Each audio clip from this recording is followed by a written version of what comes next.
have our last speaker, Christiane who is the Director of Sales at 2M Language Services and responsible for driving national and international sales activity for the company. Before joining 2M, Christiane was a management executive in the publishing industry in the Netherlands and has been operating internationally, including recent stints in the editing industry in Japan and the United Nations in Rome.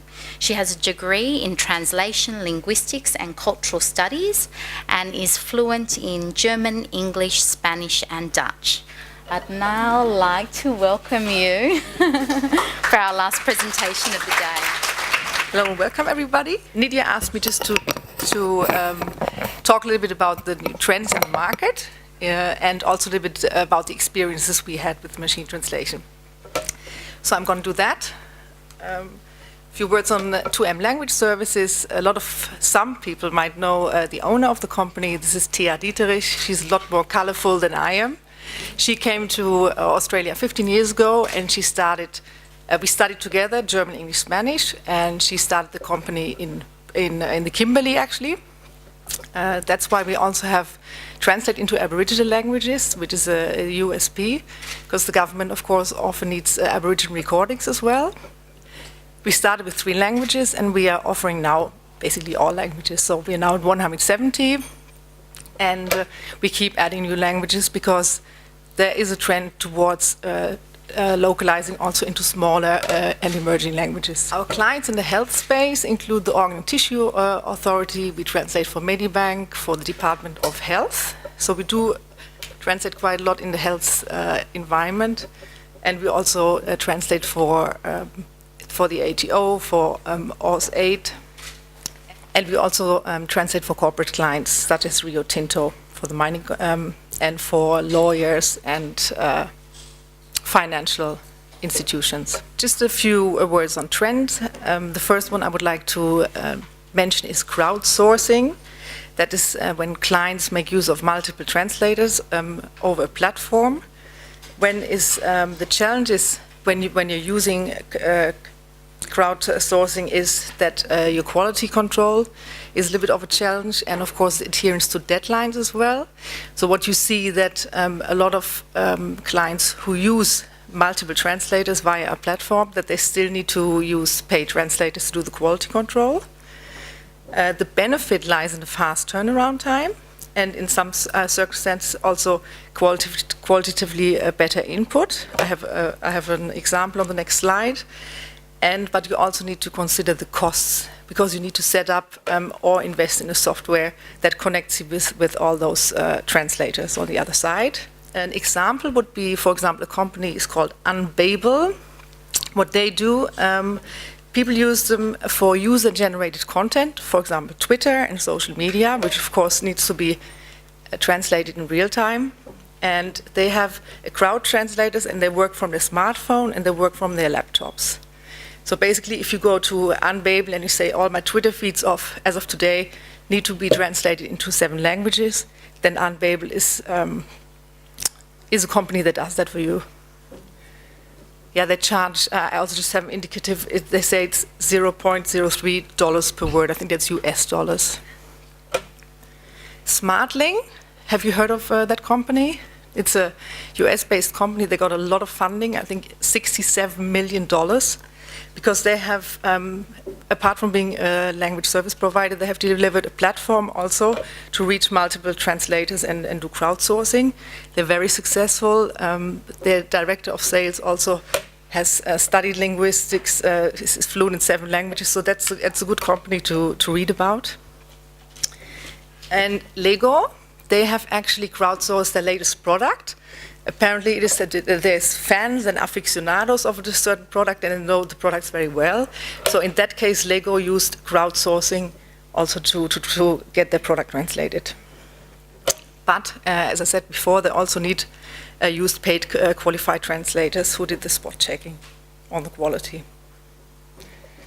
And apparently Facebook was translated via crowdsourcing.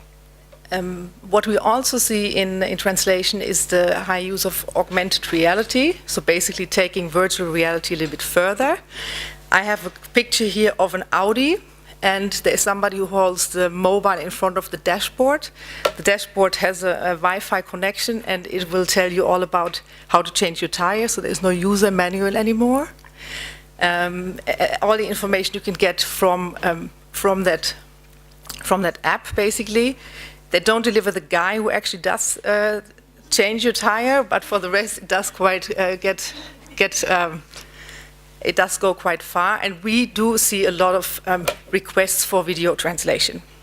Yeah, because of companies, of course, corporate videos, they use a lot more translation and subtitles as well. A few facts about machine translation. It's not really a trend, it's a reality.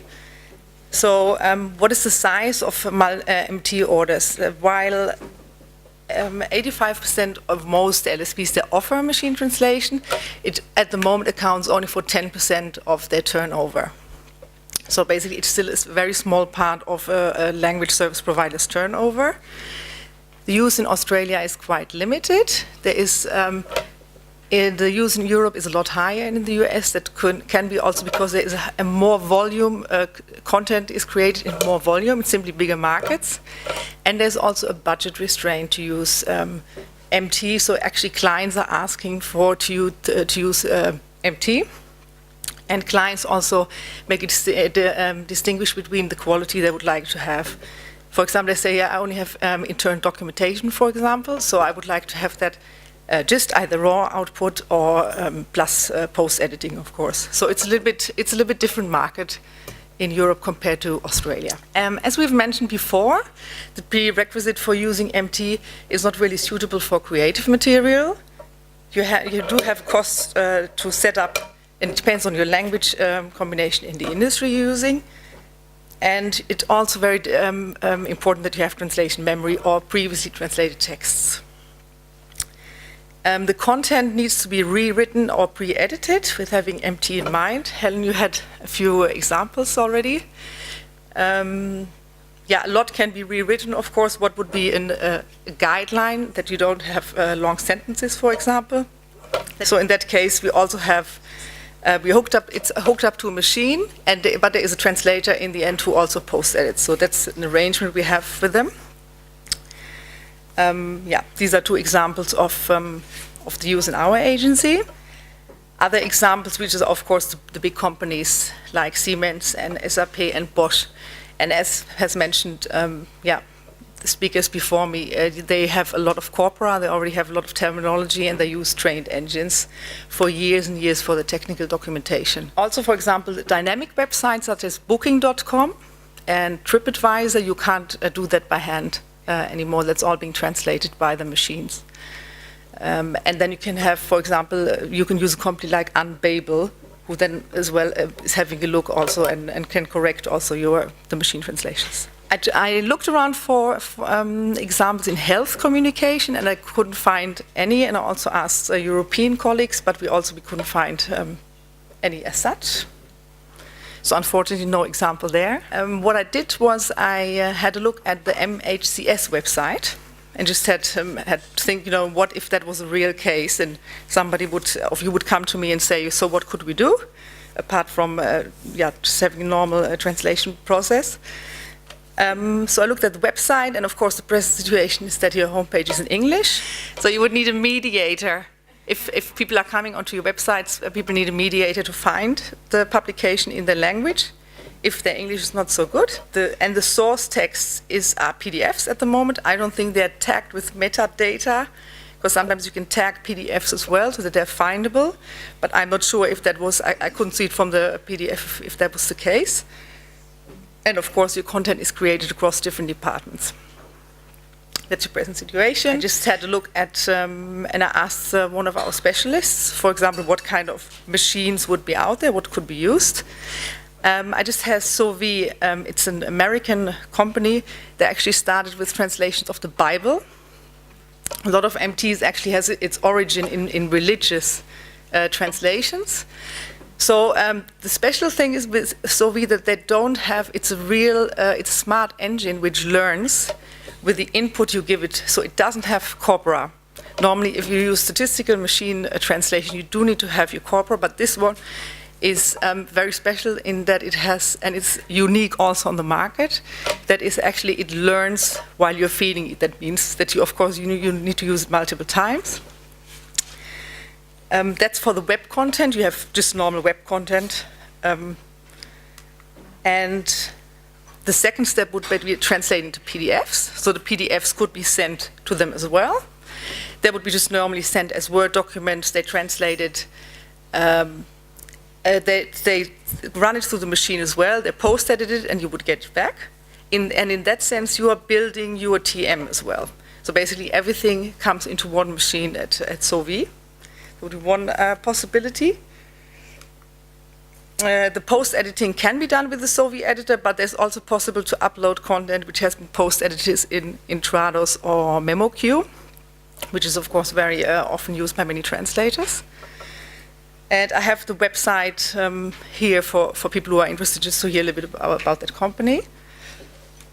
And, of course, there are many other machines as well. For example, EasyLink would be a cheaper option, but it would just avenues to explore and just to see actually how much of the content. You would need to look at the volumes and everything, but there are possibilities.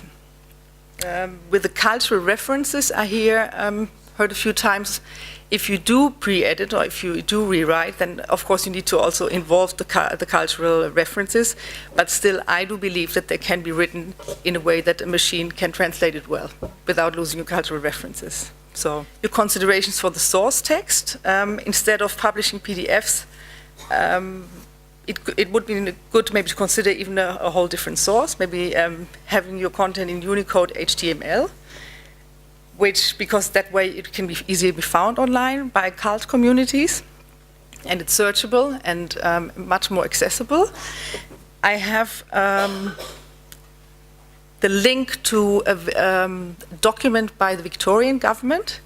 Actually, they have, that's actually from 2007, but it does deal with exactly a situation you are having now with your website. So I found that quite interesting. There are quite some parallels, and there are quite some good tips in there about the subject on accessibility. Then we do get a lot of questions about do we need flags, or do we need use translated language identifiers for our website?